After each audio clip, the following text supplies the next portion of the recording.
There's perhaps no issue more critical to our long-term strategic success in Afghanistan than the development of a professional Afghan National Army and Afghan National Police. Numerous administration officials, senior military leaders, and independent experts have appeared before this committee and attested to the progress made by our troops in securing areas of Afghanistan and in training the Afghan National Security Forces. Many members of this committee have seen this progress firsthand. However, significant challenges remain that threaten our strategic success. The Afghan National Police remain plagued by serious corruption, and some units are alleged to be controlled by warlords or other power brokers. The ANSF continues to be plagued by high attrition rates, as during the first 6 months of this year, more than 24,000 soldiers walked off the job, which is nearly 3% of the total ANA per month. Finally, significant questions remain about the ANSF's sustainability and whether the Afghan economy will be able to support the envisioned 352,000-man force. This is particularly a daunting challenge in the wake of recent reports that the Department of Defense, responding to administration pressure for spending cuts, is planning to slash U.S. assistance to Afghanistan's Army and police by more than half over the next 3 years. Secretary Flournoy, General Neller, thank you for taking the time to share your views on this issue with us and for your service. I look forward to hearing your testimony. Finally, I'd like to acknowledge the presence today of Mr. Dante Acosta, whose son Rudy was killed this March while serving in Kandahar. Mr. Acosta, thank you for joining us today. On behalf of the committee members and staff, I'd like to express our sincerest appreciation for Rudy's service and our deepest condolences to you and your family on his behalf. Our prayers are with you and all those who have lost loved ones in this conflict and in Iraq. Mr. Smith. Thank you, Mr. Chairman. I, too, pass along my condolences, and thank you for being with us here today, and thank you for your son's service. I have a longer statement, which I will submit for the record, but I understand we are on a bit of a time crunch, so I will just submit that statement for the record, concur with the Chairman's remarks about how important this is. Obviously, if we're going to be able to transition our troops home, we need to make sure that there's a reliable security force left behind. This training is incredibly important. I thank Secretary Flournoy for her work and leadership, and General Neller as well, and I look forward to your testimony. And with that, I yield back. Thank you. We're going to have a vote anytime, possibly at 1:30, and there is a Republican conference also at the end of vote. So we're going to appreciate your indulgence. We'll get right into your testimonies and as much of the questioning as we can. Secretary Flournoy. Chairman McKeon, Ranking Member Smith, and distinguished members of the committee, thank you once again for having me here today. I want to begin by also expressing my personal condolences to the Acosta family. I also want to express condolences to the family of former Afghan President Rabbani. He was a peacemaker who shared the vision of the vast majority of his nation's people, and that is a vision of a peaceful and stable Afghanistan. His senseless killing must be seen for what it is. It was a desperate act by an insurgency that overall is losing ground.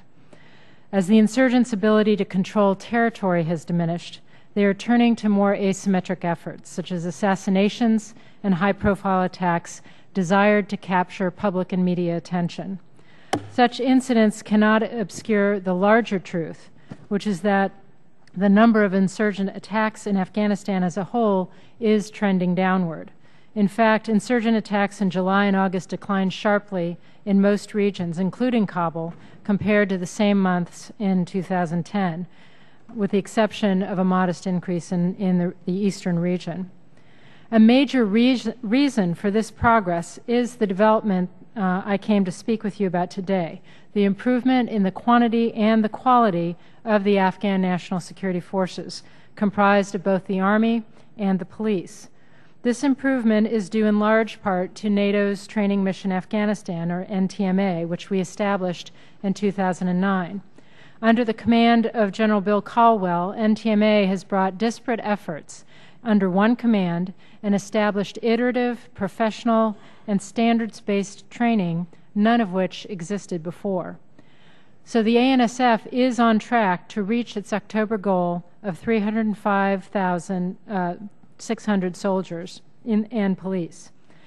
As we have been meeting our numerical goals, we have also focused intensely on improving the quality of the force, especially in the areas of literacy and operational performance. NTMA now estimates that the ANSF will achieve 50% overall literacy rates at the third grade level in 2012, with over 70,000 police and 55,900 soldiers receiving some level of literacy training. This represents a pretty major accomplishment in a country where the literacy rate of the recruiting population of 18 to 40-year-olds is only 14%. Through a range of training and mentoring programs, we are reducing the shortage of trained NCOs and officers. The ANSF NCO and Officer Corps grew by over 20,000 new leaders just over the last 2 years. Of equal importance has been our effort to improve the ANSF's operational performance in the field.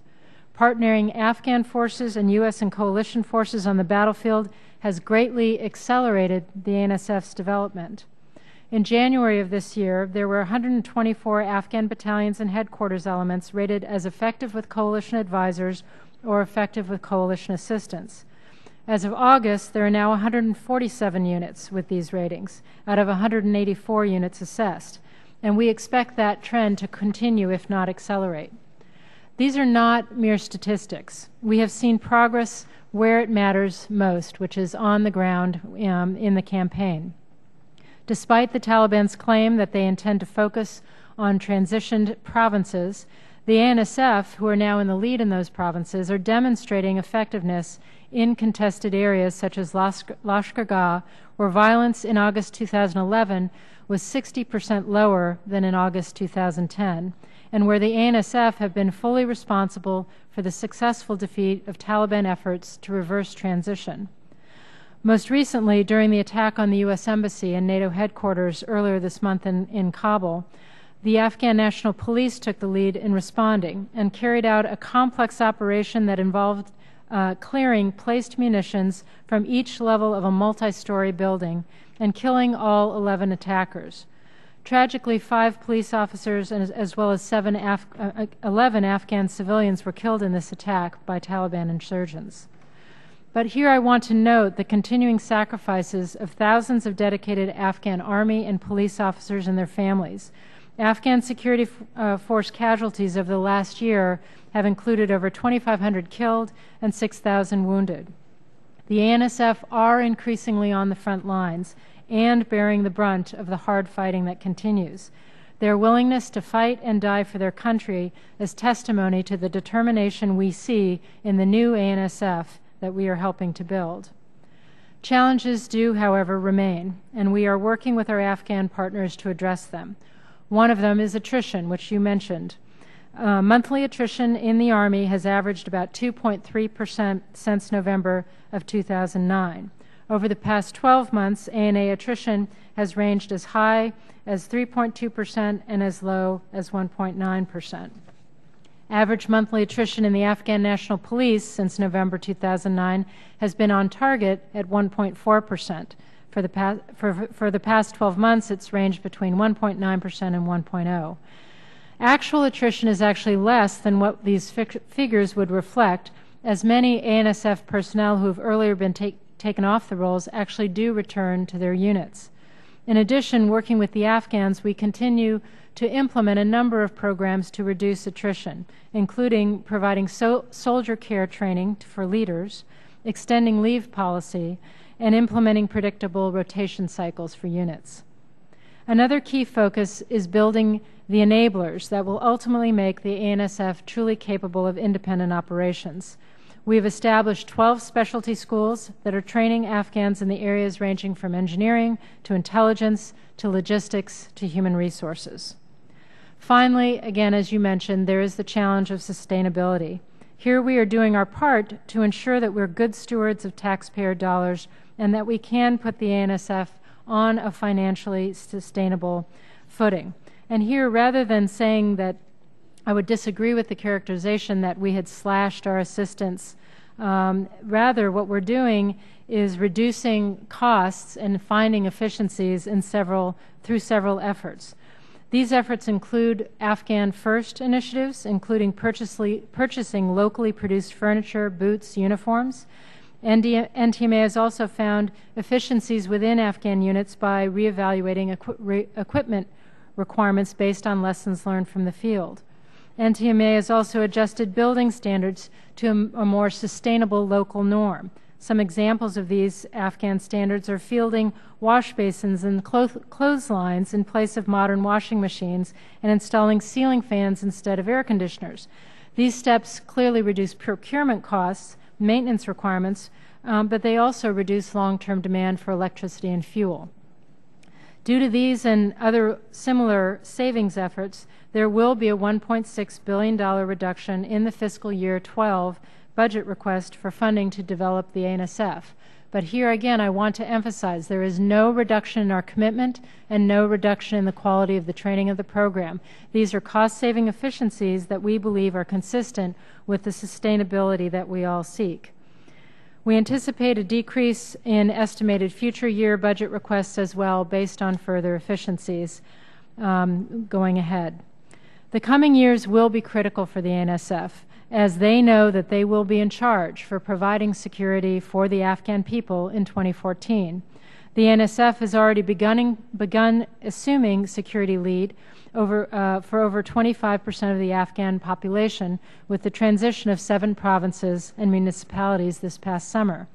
Later this fall, we expect President Karzai will receive the next set of transition recommendations from NATO and his Afghan ministers, and the next tranche could result in as much as 50% of the Afghan population living in transitioned areas, that is, areas where the ANSF is in the lead for security with our support. In sum, we would say that ANSF development is on track as a central element of our strategy. We are meeting our growth goals and are continuing to improve quality and performance. And the ANA and ANP, most importantly, are stepping up to take more responsibility in the field, enabling both the transition process to proceed and the drawdown of our surge forces to get underway. I want to close by offering my thanks. Your work here on this committee, along with the tireless efforts of our servicemen and women and the civilian volunteers in the field, is building the foundation for meeting our core goal in Afghanistan of disrupting, dismantling, and defeating al-Qaeda and ensuring that Afghanistan is never again a safe haven for terrorists who could threaten the United States. Thank you. Thank you. General Neller. Mr. Chairman, Ranking Member Smith, distinguished members of the committee, thank you for the opportunity to appear before you today, along with Secretary Flournoy, to report on the Afghan Security Forces. I would also like to add to Mr. Acosta and the families of all that we've lost in this fight. I want them to know that we that wear the cloth of the nation will never forget the sacrifices they and their loved ones have made in this fight. The Afghan National Security Force remains the linchpin of our strategy in Afghanistan, and a successful and lasting outcome there depends on their growth and success. In terms of building this force, we have realized some successes that can only, in my view, be described as remarkable, at least in the last 2 years. As Afghan soldiers and police continue to fight side by side with U.S. and coalition forces, this upward trend, and not just quantity, has been complemented by a steady improvement in their quality and effectiveness. These improvements have taken many months. The positive and aggressive actions of both the NATO training mission in Afghanistan, led by General Caldwell, and the International Security Assistance Force Command, NTMA on the front end, and with the initial training and the capacity building, and now specialty training and leader development, and the IJC later through aggressive partnering and mentoring efforts in the field have teamed together to create this success. Now, this building of this force has allowed ISAF and the NSF to transition their focus from force generation, just creating more soldiers, to actually professionalization and effectiveness. This is an important shift in focus. Ultimately, force professionalization will produce a more effective and credible ANSF, which will in turn lead to better security for the Afghan people and enhanced legitimacy for their government and its security forces in the eyes of Afghans everywhere. Mr. Chairman, this important effort to build a capable and professional and sustainable Afghan security force is directly tied to Afghan forces assuming primary responsibility for security, or in its operational term, the transition of security across the whole of Afghanistan by the end of 2014. Progress in the realm of transition, a word that, quite frankly, you didn't hear spoken too often 2 or 3 years ago, is an assessment of the security situation, the capacity and effectiveness of the ANSF, the capacity of the government at national and provincial levels, and the preference of the Afghan government can already be seen in the ground in 7 initial geographic areas. Subsequent transition areas will be announced, we believe, by the government of Afghanistan in the next few months. That said, while tangible progress continues, there are challenges. These challenges are real and will require a continued full measure of attention. Conventional wisdom in Afghanistan label Afghan leader development as the biggest challenge facing the ANSF today.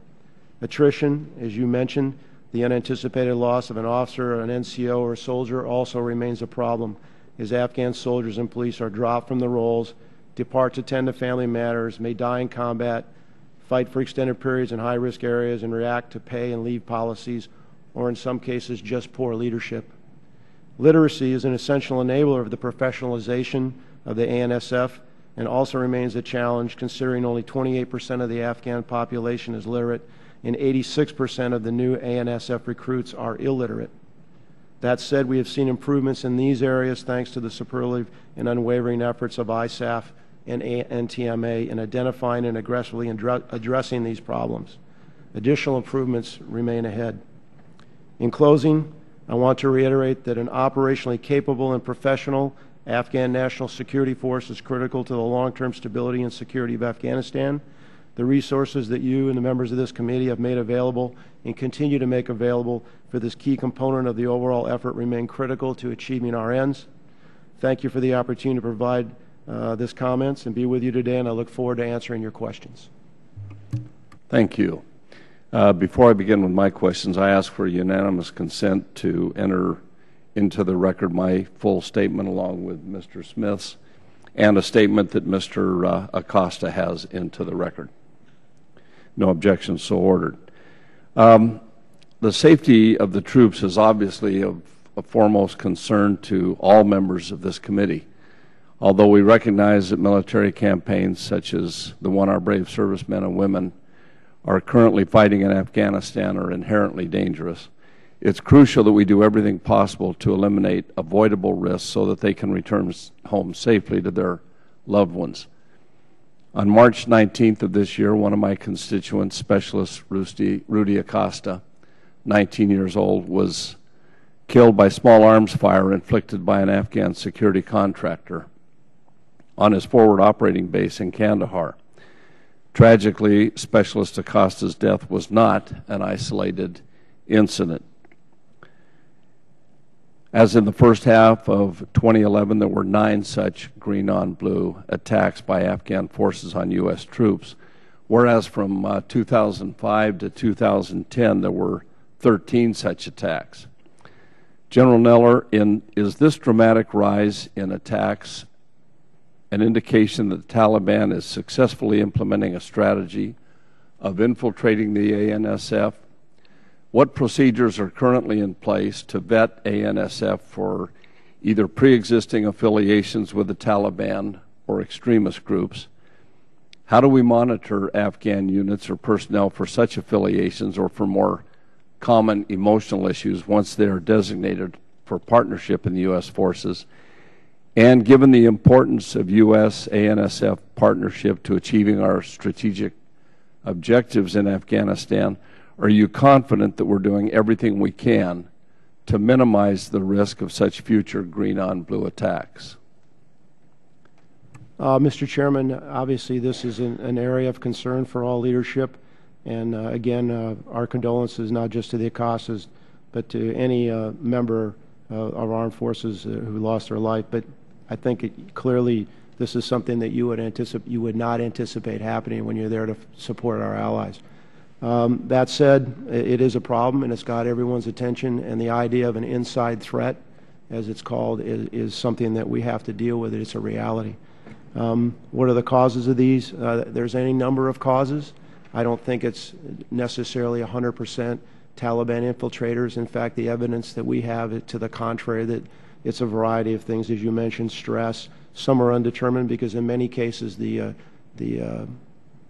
actor in this case is killed at the time, so we really can't determine what was their motive. There are some impersonators. So what have we done?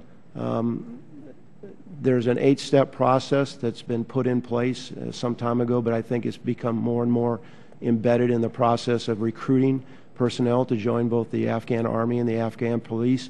Starts with proof of identification, letters from their tribe or from their leaders, biometrics where they're introduced in the biometric database to see if they have a record or police record. These procedures are now fully indoctrinated. In fact, it caused the Afghan Army in June to not be able to make their recruiting goal for the first time. They had to disqualify, at least temporarily, but in some cases permanently, people that tried to enter into the Army. So I believe that the process is improving and it's working to do a better job of vetting who's applying to join the Afghan security forces. There's other things. We've also increased, both on our side and on the Afghan side, the number of counterintelligence personnel that are there to canvass and watch the units and check and follow up on people that have concerns about the reliability and motivations of people that are serving. And something as simple as trying to do a better job of controlling uniforms. We know it's not just blue on green, but there are a number of green on green where Taliban can, or someone who would want to do harm to Afghan security forces, could dress up as a policeman or a soldier and gain entrance into a facility. So although it's never going to be 100%, I wish I could tell you that it would be 100%. I believe that those efforts, the vetting, the biometrics, the better control of uniforms, the use of counterintelligence, better awareness of the force, I think the situation is mitigated the risk about to the degree that we can. The real dilemma here, though, is here we are partnering, mentoring, working with Afghan security forces, and in a way, you've got to trust them. And so Americans, we want to trust people. We want to believe that they have the same motivation we do. And so, unfortunately, on these few occasions, too many, but a few occasions, this has happened where it hasn't worked out that way. So we continue to watch this. We continue to be aware of it. It's part of the training that we do, making sure that we do what we can to mitigate the risk within our force. At the same time, we still have to work with the Afghans and move forward. Thank you. I'll submit my other questions for the record. Mr. Smith. Thank you, Mr. Chairman. I just want to get a little bit of better understanding on how the transition is working as we train the ANSF, how we're transitioning, moving responsibilities that are currently held by U.S. ISAF forces over to Afghan forces, because obviously that's the ultimate goal, is for us to be able to draw down and them to take over security responsibilities. I think you mentioned some of this in your testimony, but you could specify some of the responsibilities that had been being done by our forces that are now being done by ANSF, and what the plan going forward for that transition is. I guess what I'm trying to get at is, how can we measure the progress here? How can we show, look, here's how our responsibilities are coming down because of the capabilities that the ANSF now has, and that's what's going to put us on the pathway to being able to responsibly draw down?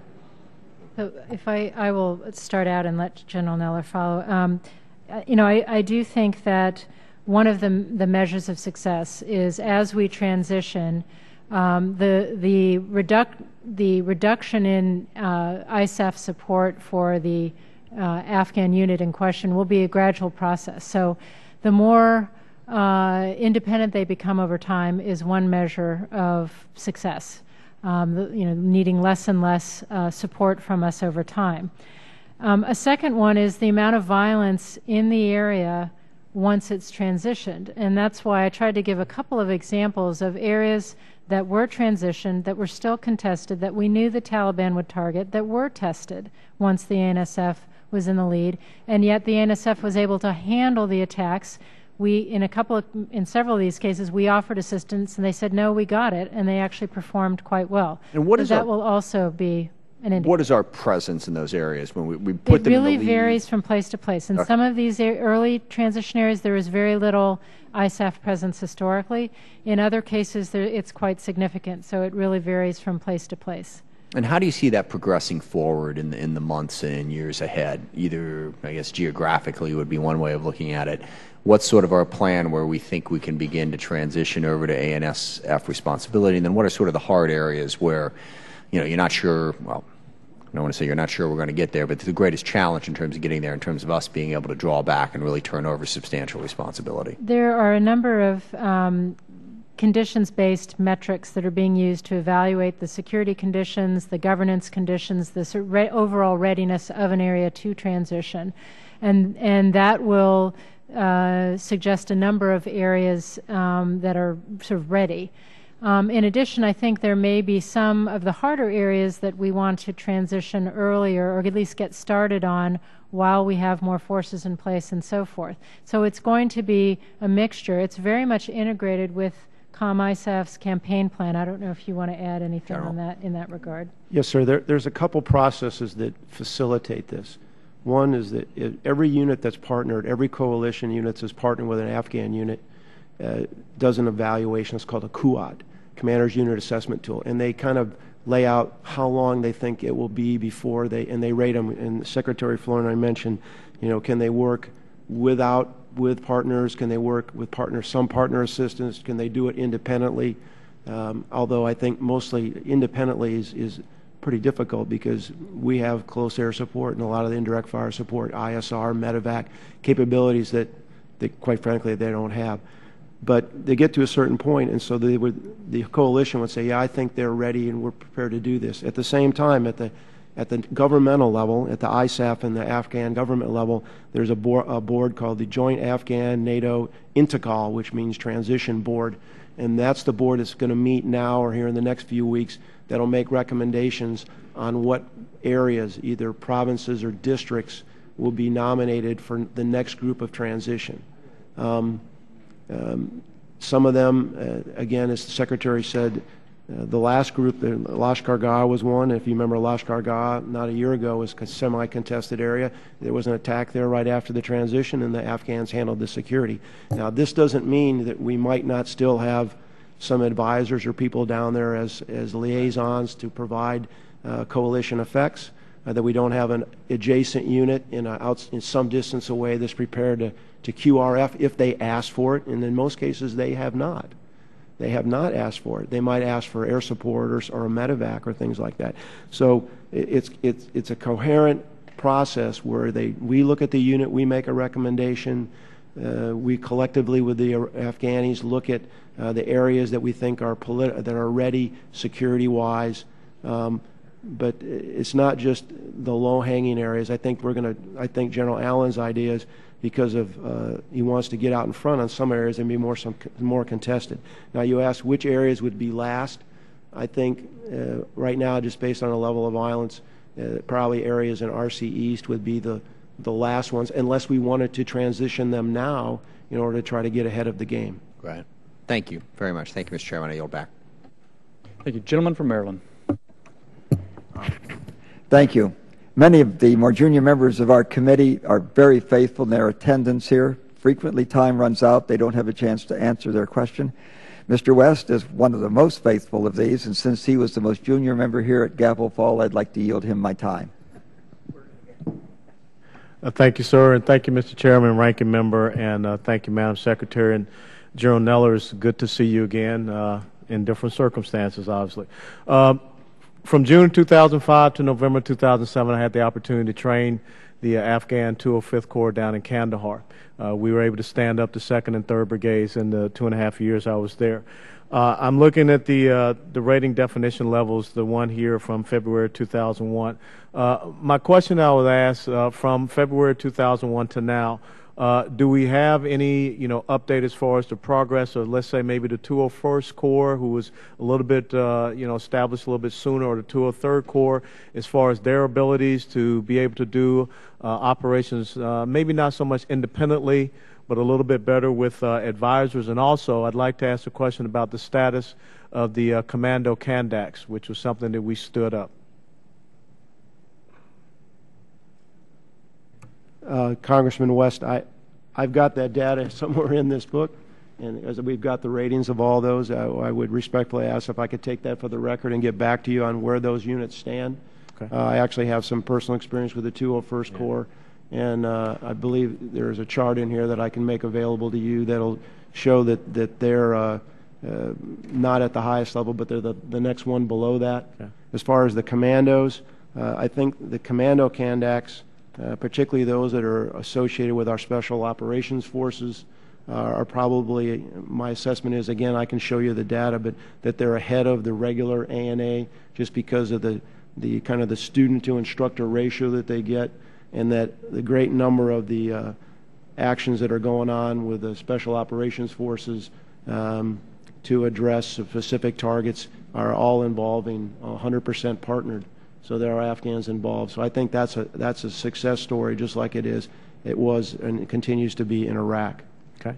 The other question I had, back in July, we had the opportunity to do a CODEL, and we went up into the Sangin Valley area, and they were just establishing the VSO program up there. And if I could, what is your assessment, do you see right now with the Afghan local police, and is that, do you think, going to be very successful getting down into the district levels with these militia type of groups?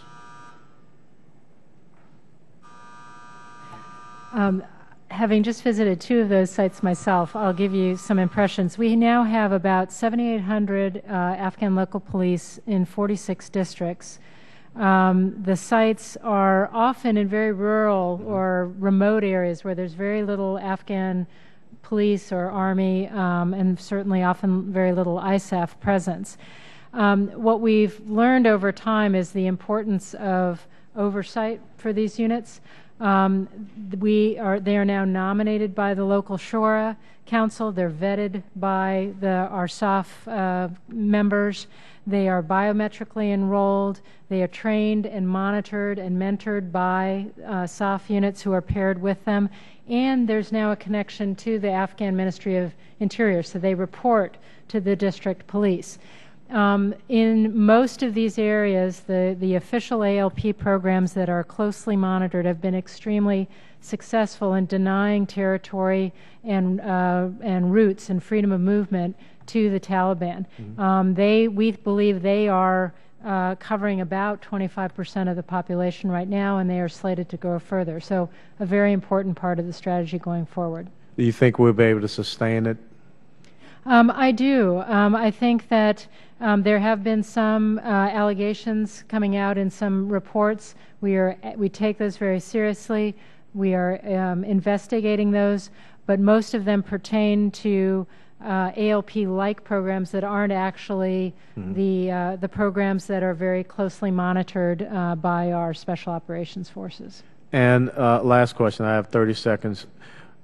Are we seeing any friction with the different variations of ANP, ANCOP, Border Police, and now the ALP? I mean, are we getting them operating on the same, sheet of music, because there was some friction between those respective groups some time ago?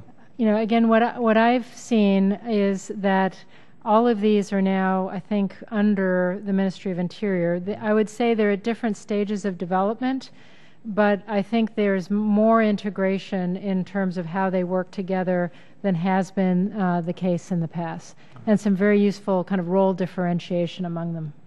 Thank you very much. Thank you, Mr. Chairman. I yield back. Thank the gentleman. I just comment, we have heard from a number of people that is among the most promising developments in Afghanistan, the village stability operations. And as a matter of fact, we had testimony in a subcommittee just this morning that said that. Mr. Courtney.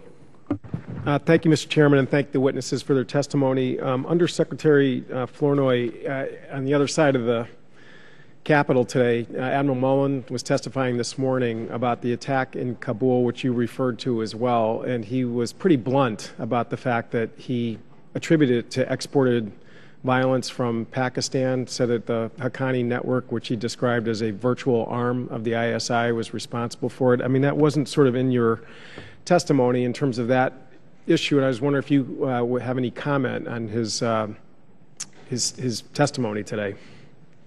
Well, I would agree that the Haqqani network's role in recent attacks, both on the U.S. Embassy, also on our forces in Wardak Province, and on the ISAF compound, has frankly raised very significant concerns, particularly about their ties to elements of the Pakistani government. As the Secretary said, as Chairman Mullen has said, these attacks are unacceptable. And we are going to do everything we can to defend our forces and our civilians serving on the ground, and we will not allow these types of attacks to go on. The links between the Haqqani network and the Pakistani government need to stop, and we are having a very, very frank set of discussions with the Pakistanis at multiple levels about this issue. Because, I mean, as your testimony stated, I mean, the core goal here is disrupting, dismantling, and defeating al-Qaeda, but if the most recent incidents are being driven by other factors. I mean, and from a country that is receiving aid from the U.S. I mean, it seems that building up the Afghan forces is a good thing, and their military. But I mean, we shouldn't be doing that to deal with a force that we hopefully have some ability to influence. We agree that we have to address the problem of the sanctuaries in Pakistan. In the case of the Haqqani network, they are very, very closely allied with al-Qaeda. And so they have often provided safe haven and support to al-Qaeda and vice versa. So we see them in the same category, if you will, as a very close affiliate that needs to be dealt with inside Pakistan. Truth be told, these groups are very much a threat to Pakistan as well. Pakistan has had enormous sacrifices as a result of terrorism turned inward in their own cities. So this is an area where we believe we need to have strong cooperation, and we're working very hard towards that end. Thank you. At one of our last hearings on Afghanistan, we had retired Under Secretary of the Army Bing West, I think was testified here, who again was very strong in terms of his support for training Afghan forces. He was somebody who has spent quite a bit of time in Afghanistan on the ground with our military. But he raised a pretty strong point about whether or not we need as large a footprint to accomplish that goal, as well as the goal of what our interests are there. And I guess again, he had sort of posited some ideas about trying to create some funds for the Afghan government for future security force funding, so that they would have some confidence that we're not sort of leaving abruptly.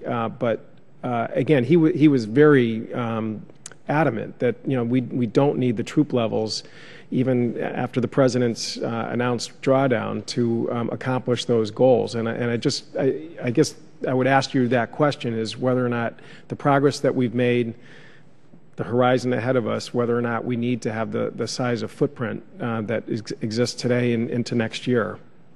There are two elements of the president's strategy that really have to work hand in hand. One is our efforts, ISAF, with the Afghans to degrade the insurgency. The other is our effort to build up the ANSF. And the truth is, we have to help degrade the insurgency to a level such that the newly developed ANSF can handle it.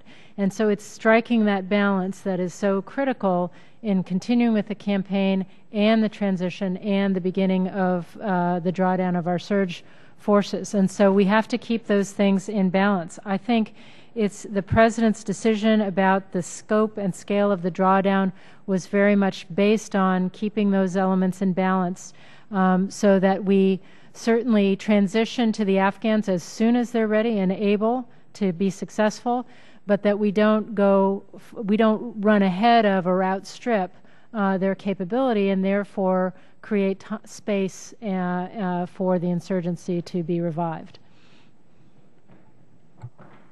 Mr. Whitman. Thank you, Mr. Chairman. Secretary Flournoy, General Neller, thank you so much for joining us today. I want to build a little bit on a series of questions that you've been asked about ANSF capability, and I hear a lot about transition, but to me there needs to be some more definition. When do you believe that the Afghans will be able to act independently of U.S. and NATO forces in several levels? One is in planning and executing missions. And will they be able to do that without U.S. and NATO forces? In other words, can they plan and execute the missions by themselves? NATO's been there now for 2 years in training security forces and the Army.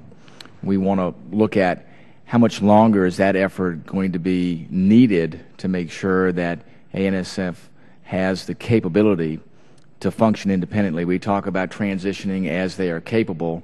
Well, the question is when do we believe that they will be fully capable to do this on their own?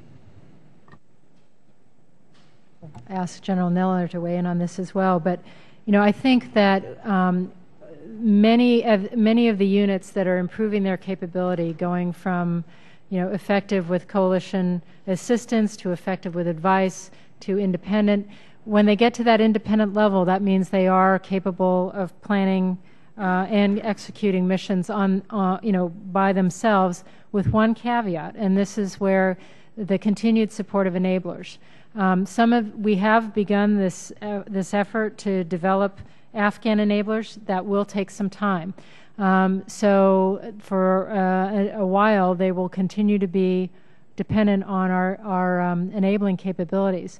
But we expect that by the completion of the transition period, the vast majority of Afghan units will be either in that independent category or simply effective with just some advisors embedded to assist, but without a lot of other support beyond enablers. How many units right now are categorized as being able to operate independently? That's both mission planning and execution. General Neller? I'm aware of one that's categorized as independent. Now, there are a number that can operate with advisors. In the advisor role, I think that you asked two questions, Congressman, at least that I heard. Can they plan independently and can they operate independently? I think many of the ones that are operating with just advisors, they're doing their own planning. Now, they may have some oversight and assistance from their advisors. Or if they're partnered, have a partnered unit, and they may have the lead, and they have the lead for over half of the operations when we go out with coalition forces. Actually, to be able to function independently in the purest sense of the word, I go back to what the Secretary said. Until they develop their own fixed wing, close air support capability, their fires capability, medical, medevac, ISR, and those things, then those are the capabilities that I think they will still be dependent upon us at least until through 2014. And I think that's why there's discussions ongoing now, as I understand it, to develop a longer-term relationship with the Afghanistan government so that we can continue to support them and they know that we're there, that we're not at 2014, that this is just, we're out completely gone. Okay. Let me ask this too. We look at the current force structure. The number we hear on ANSF is about 352,000. The effort, though, is of that force is questionable since there's still a fairly high attrition rate, somewhere around 32%. So the question is of that force structure, how many of those individuals are able to fight, shoot, communicate, do all the basic tactical efforts that are necessary on the ground for them to either function under direction or independently? And then a greater question is with our efforts there, obviously we have a number of special operations folks on the ground. Are we doing anything to provide special training to groups within ANSF that have shown that they have the propensity to be trained to pursue these asymmetric warfare efforts? Because as we leave, obviously we've been effective on the ground with a lot of these spec ops operations. Is there a capability that's being planned with ANSF to provide that capability after our presence wanes? I'll address the last question first. I think that clearly the end state for the Special Operations Forces that are partnered with Afghan, Congressman West mentioned the commando battalions or their own special forces. I think the end state, just like it has been in Iraq, is that eventually when we leave, and they will be able to function on their own. Now, those other enablers are still critical. And I would just mention those enablers are not just critical for the Afghans, they're also critical for our coalition partners. You know, as they draw down, their concern as we draw down is, hey, you want to make sure that we still have rotary wing support. We still want to make sure you're going to be there with the medevac. And because, quite frankly, the ability to get soldiers of all Afghan, coalition, and our own forces off the battlefield and proper medical attention is a huge combat multiplier for everybody. So I'm confident that on the soft side for the Afghans that's the end game. As far as for the conventional force, I think it'll be a little bit more challenging. That said, the current effort with the NATO training mission in Afghanistan, in order to make those things happen, is to focus on those things you mentioned: shoot, move, and communicate. And that's going to come through equipping processes. It's going to come through better training. For example, 2 years ago, I think the rifle qualification rate for Afghan Army was around 35%. Now it's 95%. They had different types of weapons. Now we have standard weapons. They had different types of uniforms. They had now they're produced in Afghanistan. They got standard uniforms. So NTMA, yes, we may have lost some time, but we're building this thing on the fly, or they're building this thing on the fly, and I believe they should be commended. Now, at the end, it's going to be about the next part of this build, and that's the leadership. So whether they're able to operate, whether they're able to shoot, move, and communicate with some assistance from us, and I'll call that independent, I think it's going to be dependent on the next few years. Now we've got numbers. I think the leadership will cause the attrition. I would assess if leadership improves, the quality of NCOs improves, the quality of officer training and performance improves. That'll make sure that the soldiers are better taken care of, that they're better equipped. That I believe we'll see this attrition go down, which will affect the thing that you're looking for, which is better performance on the battlefield. Thank you, Mr. Chairman. I yield back. Ms. Hanabusa. Thank you, Mr. Chair. Secretary Flournoy, one of the statements that I want to clarify is the fact that the funding that we have been giving to the ANSF, which is a combination of both the Army plus the police force, and it's I think in your statement it said it's about $11.7 billion for 2011, and it's expected to be the highest amount that it will ever reach. Is that correct? Yes, we expect future years' funding to gradually go down as we complete building infrastructure, equipping units, and so forth, and the major sort of capital investment, if you will, goes down. Now, one of the issues in terms of building sustainability is, of course, to have an Afghan force. But I noticed that when we talk about sustainability, we're not really making a distinction at that point between the Army and the basically like the police force. So how is it that we're envisioning that they will begin to share that responsibility, if at all, or in addition to that, who do we intend to give the support after 2014 to? So I think that the different kinds of police and the Army are evolving to a pretty well-defined division of labor. But as we're increasingly successful against the insurgency, the nature of the environment is going to change, and I expect those roles to evolve further. For example, you have police right now that are involved in counterinsurgency. Over time, I would expect them to have more normal sort of peacetime police roles in time. But in terms of financial sustainability, it is going to, the Afghans are making progress in terms of revenue generation, but it's very small, and they are nowhere near being able to support their security forces independently as yet.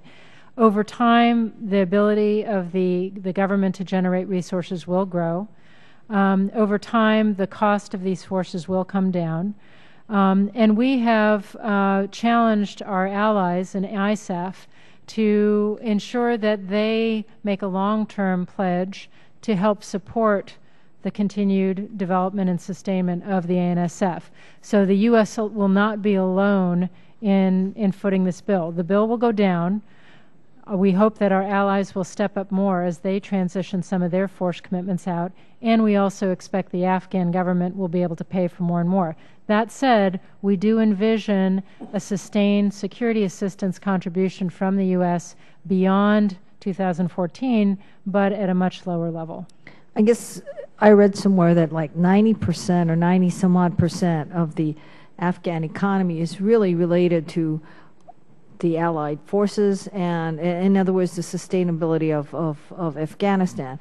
So as you say that we are trying to, as we withdraw and our, quote, allies also withdraw, and that we hope that the economy picks up, assuming that it doesn't, in the worst case scenario as you sit here today, what do you think that amount will be come 2015 that the United States is going to have to cover?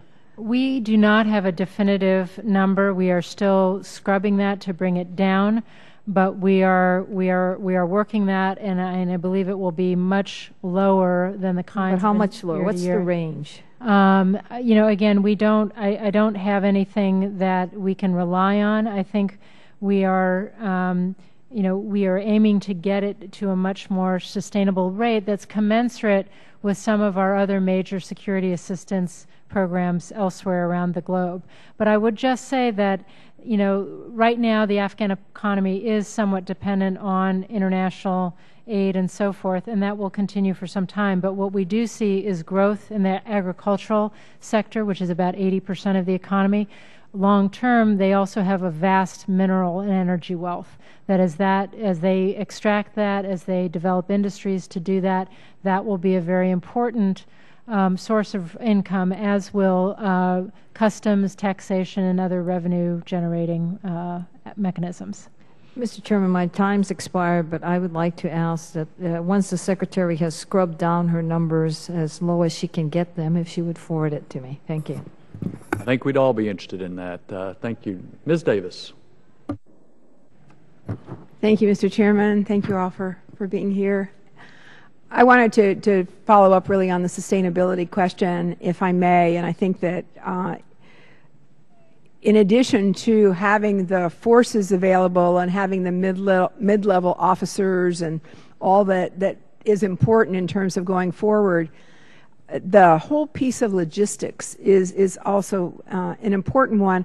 I know if maybe a few years ago, we continued to read stories that either the engineers were not available and you didn't have enough people trained to actually work on the equipment, and some of that equipment you couldn't find the parts in Afghanistan. How are we doing with that so that the logistics piece itself is part of the sustainability, and where are the improvements come and where are the gaps? Congressman Davis, I would say that's a work in progress, and it's probably not where we would want it to be, or even the Afghans. But I think in the last 2 years, again, NTMA's effort to develop what really didn't exist before, what we'd call branch schools, to include logistics, to train professional logisticians, to train people who are operating the equipment, whether they be artillery or armor or aviation, or all those things, those capabilities we're developing for the Afghans, that they understand the importance of maintaining the equipment. Simple things like accountability, knowing how many weapons you have, how many trucks you have. I'm aware that General Caldwell right now is trying to get them to turn in vehicles that have been damaged. And his forcing function for that, at least is what he put in his weekly newsletter, is he's going to tell them he needs to have this count, otherwise he's going to cut back on their fuel. So there's a number of initiatives, whether it be education. I know because I'm involved in my current billet in the force sourcing business, that they requested what they call these oversight teams, that we send people over to help him go around and kind of do inspector general type things on the Afghans to make sure they have property books, that they know where their equipment is, and they're actually maintaining it. General, what I'm worrying is how we go about. Do we try and backfill that post 2014, or do we feel that we're going to have that capability available? Can I just follow up quickly also with the health care piece of the military? I know in the comments about 6,000 or so have been injured, in addition, of course, to the deaths that the Afghan Army has suffered. And are we seeing that the training for caring for their soldiers has increased, or is that also something that we will be forced to follow up on as the dating comes closer? Let me talk about the equipment first. I think your question is, and as the previous question was, okay, whatever this cost is after 2014, does it include the ability to replenish and replace equipment that's worn out or damaged or destroyed in the fight? And I would say that whatever that number is, it would have to have some budget line there to do that. Right now, we're just trying to find out exactly where we are to baseline this. How much do they have? Because if there's still money there to replace things, you can't replace it unless they report that it's been damaged or broken. So the accountability thing is going to come first before the sustainment. On the medical, I know that they are working on an organic medical capability, but I believe right now they're predominantly dependent upon, at least for battlefield evacuation, that we're the ones that are going to provide the primary source of medical care. But that's probably another area I'd have to get back to you because I'm not aware of their long-term plan for that. Having just visited, if I could, on the medical side, I think the model is training medics and first responders, if you will, inside the military, but then really relying on their civilian hospital structure for higher level care for their military members who are wounded. While they do have a national hospital, I think a lot of the soldiers, as I understand it, do not go there. Is that correct? Maybe there are other hospitals in the area. Okay, thank you. Appreciate your comments. And just quickly, we have a group of Afghan parliamentarians who will be coming the end of October into November from the Defense Committee. And so I would just like to say there may be some things that we can be helpful with here, and if you would like to pass that along, that would be great. Thank you. Mr. Andrews. Thank you, Mr. Chairman. Madam Secretary General, thank you for doing a very difficult job very well. We appreciate both of you and your service. I want to ask some questions about the strategic context in which these decisions are being made. Secretary, I think this would be a question to you. What was the basis of the alliance between al-Qaeda and the Taliban? I think the basis was a combination of shared ideology and the fact that the Taliban were willing to provide safe haven for al-Qaeda in Afghanistan. But Mullah Omar, the head of the Taliban, was very much the spiritual, sort of one of the spiritual leaders that Osama bin Laden followed or looked to. I don't want to overstate this, but do either of you think it's a correct statement generally that al-Qaeda's presence within Afghanistan has been dramatically reduced from what it was a decade ago? That is a true statement. And al-Qaeda's capabilities around the region, around the world, are existent but severely degraded. I think we've seen al-Qaeda senior leaders, their core that is predominantly in Pakistan, under tremendous pressure, severely degraded. I think some of the affiliates elsewhere in Africa and the Arabian Peninsula are actually rejuvenating. I agree with that. And General, to you and those that you work with, and Secretary to you that you work with, this is a tremendous credit to both the civilian and military uniform side of the Defense Department. Job well done. Is there any evidence that the Taliban, independent of al-Qaeda, has ever engaged upon threats against Americans or the United States outside the borders of Afghanistan? I think it depends on how broadly you define the Taliban, but there are affiliated groups who certainly have, but the Taliban's primary focus has been on attacks in Afghanistan and in Pakistan. That's my understanding as well. And let me ask you a question that I don't mean to be rhetorical, I mean it to be literal. What's the nature of the risk then that exists today within Afghanistan? Are we there to fortify the Karzai government, or are we there to protect our own people against a significant risk to us? I believe we're there, as the President has stated, for the core goal, that is disrupting, dismantling, defeating al-Qaeda, and preventing Afghanistan from returning to become a safe haven. I think if we were to withdraw without degrading the insurgencies sufficiently, without building up the ANSF sufficiently, you could see either the fall of the Afghan government or a return to civil war that could put the Taliban back in power and once again recreate the safe haven for al-Qaeda. Do you agree with the proposition that we severely degraded the Taliban in 2001, 2002, that they were in pretty bad shape after that? Yes, I do, but many of them fled across the border. And do you agree with the proposition that they certainly bounced back and are a very virulent force by 2006, 7, 8, 9? In the absence of adequate pressure.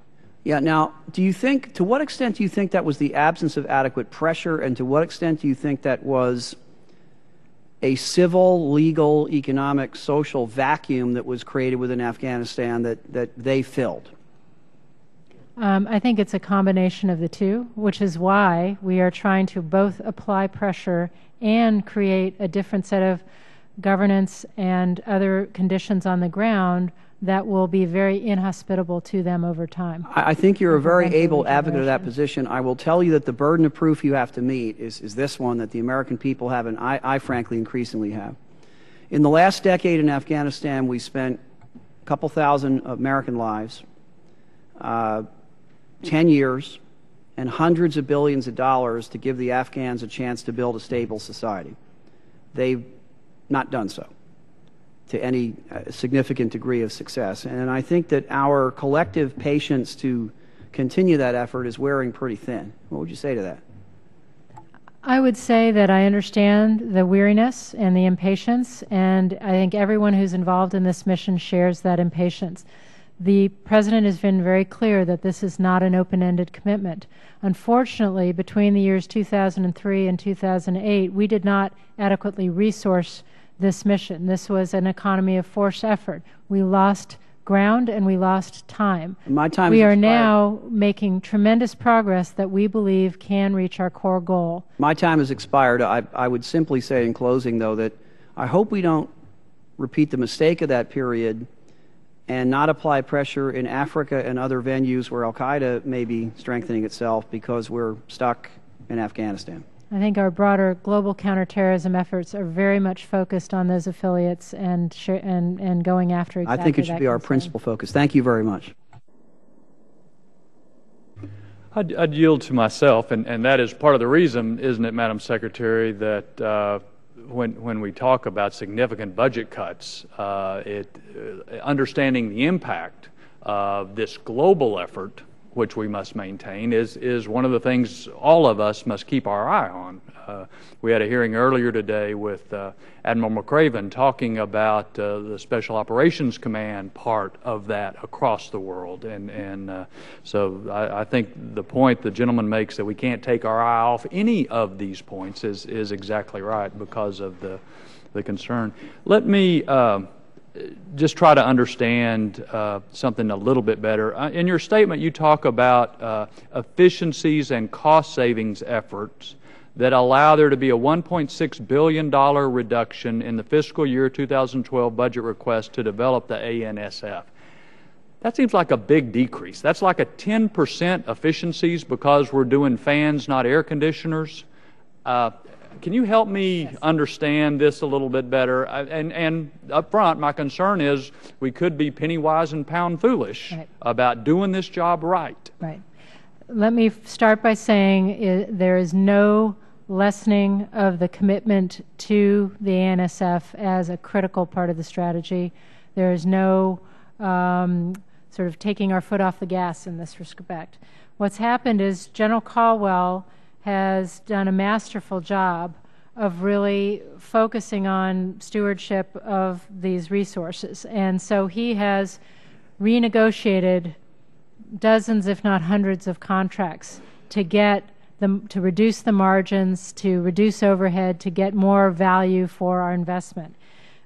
We, with experience of actually seeing these units in the field, we have adjusted equipment tables associated with units. When you actually found that the unit wasn't using something at the rate you thought or didn't need as much, we've adjusted those equipment tables, which were set up in theory and now with the informed by practice are better matched to the units.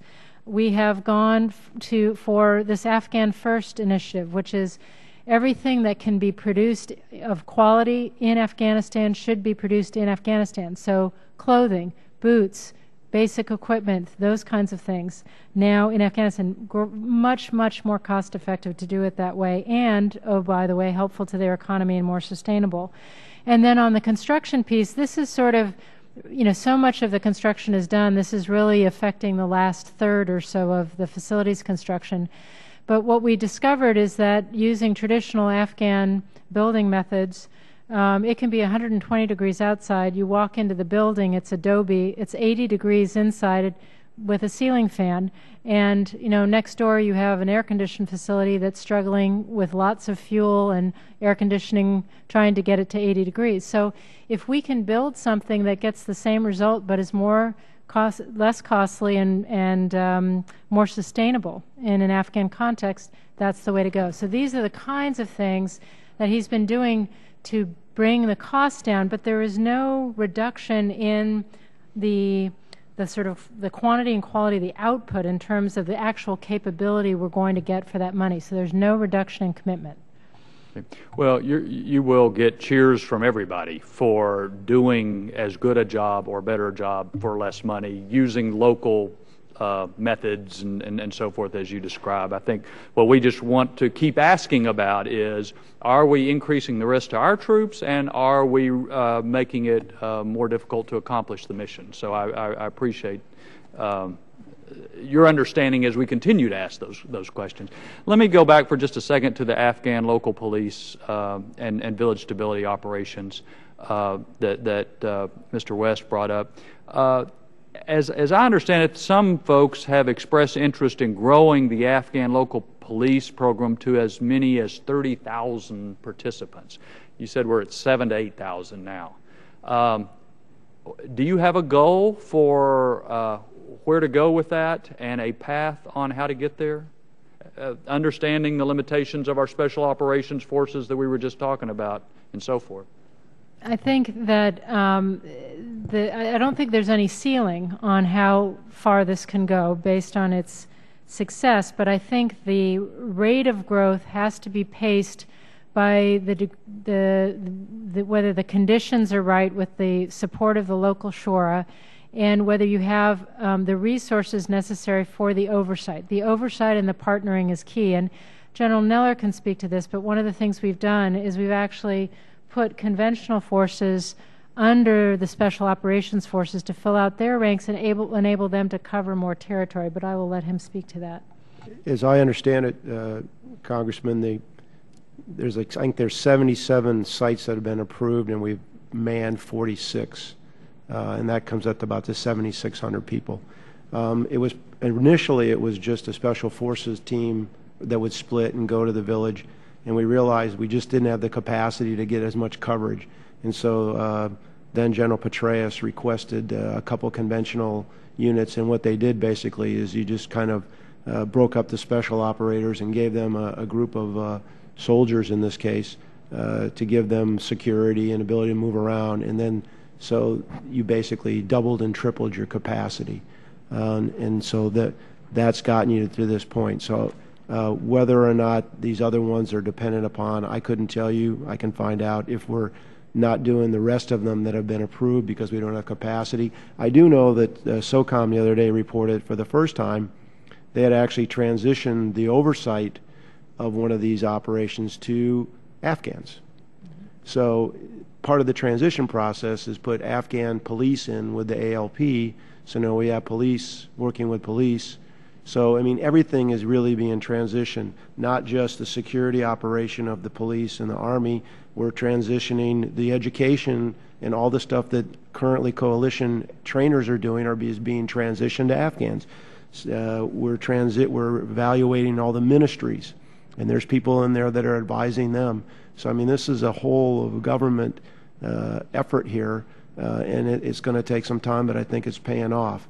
So the ALP thing, I've seen the number 30,000 as far as but I haven't seen it as a goal. But the issue probably would be capacity and who we would get to do that.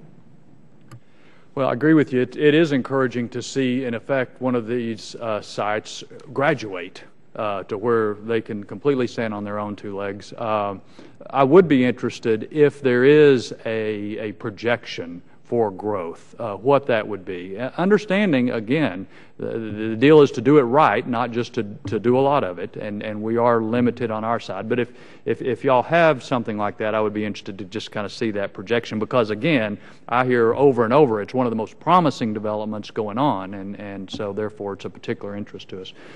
Gentleman from Texas, Mr. Reyes, is recognized for 5 minutes. Thank you, Mr. Chairman, and thank you both for being here. I apologize. I had a conflict, so I couldn't get here for the full hearing. But I did want to ask, hopefully just a brief question. People are critical of the President's policy to reduce forces by the end of the year. Some people think it's too much. Some people think it's not enough. I am curious to hear you comment on how the scheduled reduction in strength by the end of this year is going to impact or affect our ability to continue to do the training of the Afghan forces. I'm sure somebody has been tracking that, so can you comment on how that might impact, or is it going to impact it at all? We're waiting for General Allen to come back with his plan on how we're going to get down to 91,000 by the end of this year. I would imagine, based on what I'm seeing, though, that because we are training thousands of Afghans to be instructors at these schools where we've kind of stood them up and we've mentored the instructors and helped with the training, that the number of people involved with NTMA might go down somewhat. Whether that'll be part of the reduction. Right now, we're just under 98,000, so we got to drop about 7,000 to get to 91 by 31 December. That remains to be seen. I don't have any concerns this year that that'll significantly impact the quality of the instruction. I think the metric I would be looking for is how many instructors, how many schools have we transitioned? You know, how many Afghans? So it's kind of like they stand up, we stand down. We might keep people there to watch and quality control their instruction and make sure they're continuing to do this stuff for a period of time. But eventually, they're gonna have to do it by themselves.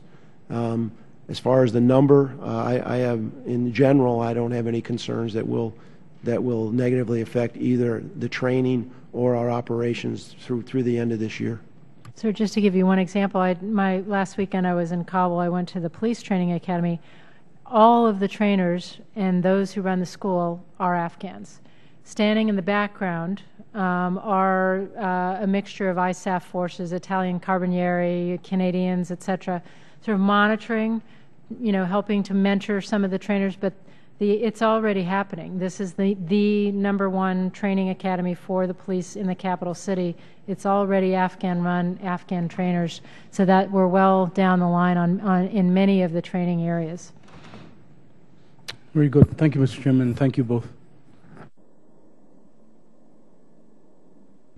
I think we're done. Thank you all again for being here, and with that, the hearing stands adjourned.